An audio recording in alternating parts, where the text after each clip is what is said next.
There are more good guitar pickers per square inch in Nashville than anywhere else in the world. Well, that's because this is where the best of the best come to play with the best. So it's only fitting that Nashville should be home to legendary guitar company Gibson.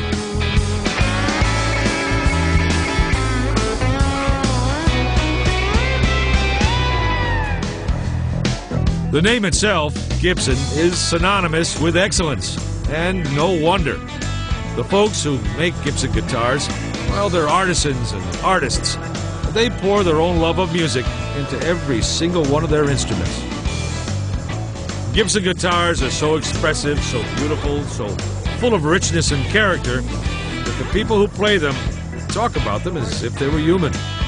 For celebrated singer-songwriter Steve Earle, that love affair with Gibson guitars began early and was love at first sight.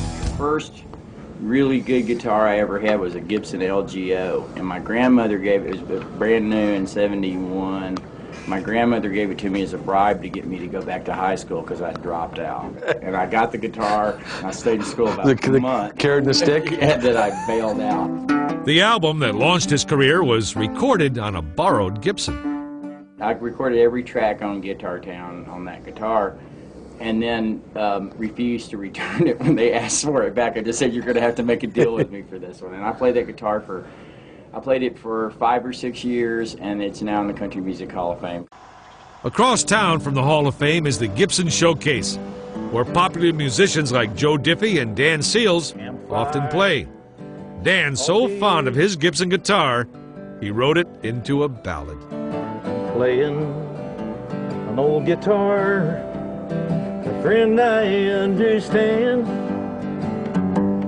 can sure smooth the wrinkles in my soul. You know, it's really odd.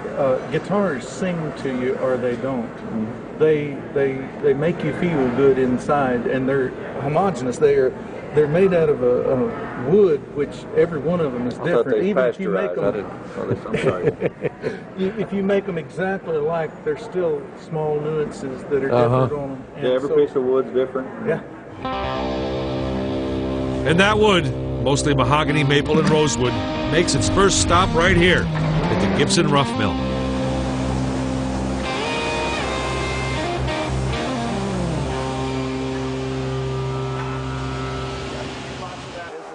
Today, they're making the legendary Les Paul Supreme. As air guitarists everywhere know, it was Les Paul who turned an electrified guitar into the electric guitar and showed us how to play it. Several guitar bodies are carved at a time. Manager Tom Montgomery showed us how. Yeah, this is a template here, right? So the blades are following this wheel. So wherever that wheel goes down or up, the blades do the same thing on all the pieces there. Okay. But you probably already knew that, didn't you? No, I didn't. I'm glad you straightened me out. Glad I could stop by and help you, Tom.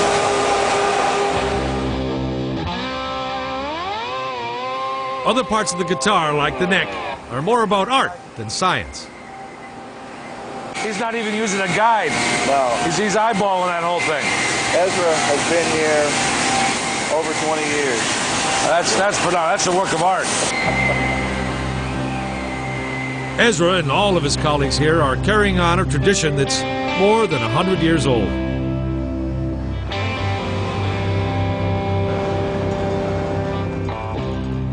Orville Gibson was a Michigan shoe clerk whose true passion was the mandolin. He kept searching but could never find an instrument capable of making the kind of music he wanted to hear. Finally, he decided to build a mandolin of his own, and it was perfect. So you have the top slightly. In time, Gibson turned his hand to making superior banjos, and then came guitars. Yeah. Orville Gibson revitalized the American music industry and has inspired millions of musicians. Back in the factory, the next step in the guitar-making process is well underway. No, this isn't some strange mummification ritual or a first aid lesson. It's actually how the guitars are bound while the glue dries. Next comes sanding. Matt Branch shows off his technique, the same one he used for guitars played by Guns N' Roses and Bon Jovi. Very nice. Like a baby's bottom, huh? Yeah. Then Jimmy Wright sets the neck on the body. Or the way you shaved it, the fit, you can tell by the time the glue dries, it's going to be like one solid piece of wood here. That's what we go for. Brenda Reed was nice enough to teach me how to wax the frets, the metal ridges on the fingerboard. Just a smidgen off. Right. Very good. Is that it? Thank you. Oh, you're doing real well. Thank you, Brenda. Now I have Congratulations. I've got an application for you. Oh, thank you. Can you work second shift? You got it going on here? Gibson finishes are as famous as the guitars themselves. Here, airbrush artist Rebecca Green dresses up a Les Paul Supreme with a cherry sunburst combo of red and yellow. So sweet. I think my favorite part of the whole process was watching buffer extraordinaire Rich Coleman. The man loves his work.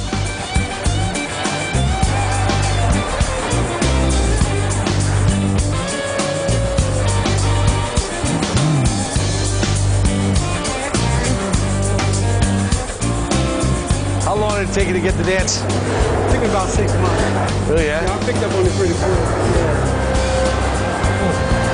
Pride of workmanship. There's nothing that beats it.